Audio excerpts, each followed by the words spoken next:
Nigerians are still in it. We're still in tough times as major food items like bread, rice, noodles, near 100% rise in a one-year report, period. This is by SB Morgen Intelligence, by the way. They had a report. Now, the report, which was last updated on Friday, 26th April 2024, noted that beyond food prices surging, soap and fuel have risen over 150% in 1 year. Now, of the 60 most consumed products surveyed by SBM, a market intelligence firm within Nigeria, from the first quarter of 2023 to the end of the first quarter of 2024, food prices have risen significantly after, wait for it, noodles, petrol, and sanitary pads. So joining us now to discuss this critically is Stanley Muomah. He is the head of operations, SBM Intelligence. Stanley, you're welcome. Thank you. Stanley, really, noodles has what's noodles, the soap, the black soap? Yeah. That's the one we're talking about? Yeah.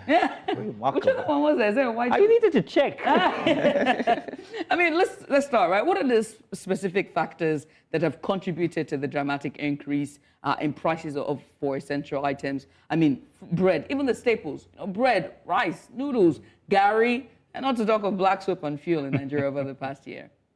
Well, there are so many factors that have contributed to the rise in these commodities and foodstuff. One of it is petrol. Now, one of it is also the problem we're having with forex, the shortage and the likes. Insecurity is also a very big factor, that is causing high inflation in food, and also low purchasing spending power. Nigerians earn very little, so many of them cannot really even afford what it is. Most businesses are shutting down because they cannot even afford to stay afloat. It was until recently that the price of diesel actually came down. I don't know if it's effective yet, but we've seen a drop in diesel price. We hope that there's a reflection, in the real market prices. Otherwise, we're still on that same boat. So, are Nigerians poorer? Irrespective of the increase in salary, 25-35% civil servants, are we poorer? Because if these prices keep going up, no matter how much our salaries, if it's not relative, so Nigerians, our standard of living is definitely even with the increase in salaries of civil servants, like you said, the major driver in the Nigerian economy is the informal sector. The informal sector provides at least around 92% of the total workforce of Nigeria. It's about 58.2% of the total GDP of the country. So even if the formal sector, the civil servant and the likes, if their salaries even go up, what about the major employer of the people in the economy? Are their income also going up? No. The answer is no. So Nigerians are actually getting poorer as the day goes by. Wow. It's an uphill battle that we fight, isn't it? I mean, let's look at this, right? The Tinubu-led administration has continually tried to put in as much intervention, economic intervention, as we speak. Very later on, earlier last week, we saw the essay to the president on media and publicity talking about all these interventions. But to what extent do you believe this government policies and even the market forces to begin with or other external factors are responsible for the inflationary pressures on these essential goods? Sometimes when things go bad, you don't expect to fix it overnight. It takes time. A lot has gone bad. This administration actually inherited, bad government. But they've also contributed because we expect to see some reactive policies, proper reforms that can address this issue. You tell Nigerians to exercise patience, but for how long? How long are we going to exercise patience? Show us your plan. It doesn't have to be robust. Even if it's just a bit by bit, we know where we're going to and we know when we're going to get there. But we don't know where we're going to. We don't know when we're going to get there. And you tell us to exercise patience, whereas cost of governance keep rising. Their own life gets better while the lives of the ordinary Nigerians continue to go down. It's totally unacceptable. I must be very honest to you. So, I'm looking at a chart here that's put together by SBM, and inside of the chart are very regular, normal, everyday staples, like you called it. Whether it's the noodles you eat, spaghetti, a bottle of drink, sausages. And we're not talking 25% increase. We're talking 50% increase, 100%. Look at that there. Right in the middle is the famous Dudu Osun there, and at number 2 we have petrol. Well, obviously. There we go. Number 3. Everybody had this growing up, and to think that it's gone up 150%. And it's me. Where did you grow up? 150%. If you have a daughter, you know that this is very sanitary pads, libation. These are stuff that people eat every single day.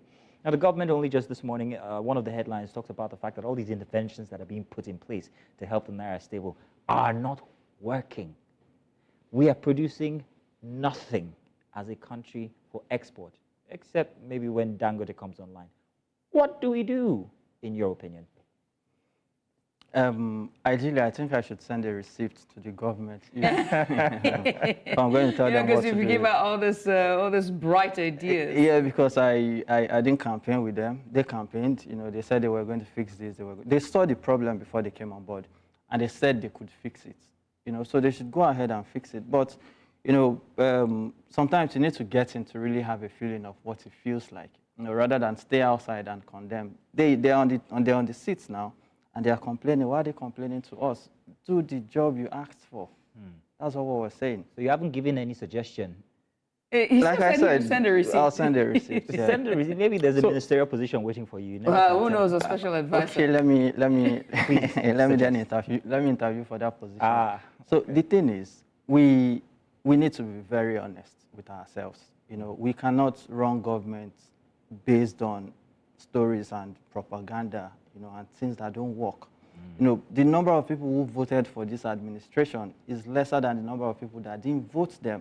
So you already have trust issue or legitimate issue. So what you need to begin to do now is see how you can bring the people together, tell them what the real problem is, tell them why it's taking time, tell them when it is going to work, and tell them what you're doing to make sure that these things work. Don't come out and say, oh, you just secured this deal when you know you've not even secured the deal. You don't bring in propaganda when you're still fighting legitimate issue. So the government needs to look at it. Go back to the drawing board. Those things that needs to be done, it should be done. I'm even very surprised that up to now we've been very quiet about the whole cost of living jumping up. I've not even seen anybody talking about demonstration. It's quite unfortunate. But what we're asking for is, if prices of things will continue to go up, it's fine, but let the salaries also go up. If you sell fuel for 5,000, let my salary also increase by the number of percentage it is, and I don't have a problem with that. I'll be able to afford my needs while the prices are going up. That's how we'll find a balance. But when you say prices should continue to go up, the government side of it, they are enjoying the whole benefit of governance, and the masses are not. So it's not a balanced playing field. Let's looking ahead. You just talked about the prices and the hike that we're seeing. What are the prospects of a price stabilization? Will we ever get to that, or affordability of these essential items that we saw on our screen here for our viewers at home? Can it ever get to that point?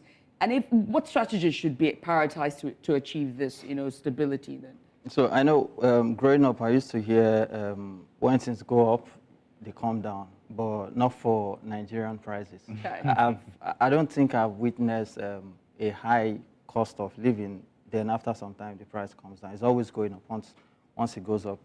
So, sorry, excuse me. What the government should begin to do is to look at the critical infrastructure, that could enable us get out of this mess. We should look at, putting proper roads in place. Insecurity, how do we fight it heads on? If your environment is insecure, you cannot attract investment. If there's no power, factories can't work. People are shutting down. When companies shut down, it means that there will be high unemployment. And when there's high unemployment, it simply means that these people will be tools for, destabilizing the economy. So the government needs to be critical about these things and look at it and handle them the way they campaigned about it. Okay. Stanley Muomah, thank you very much. Thank you for coming. Your interview was effective. Let's wait 10 years.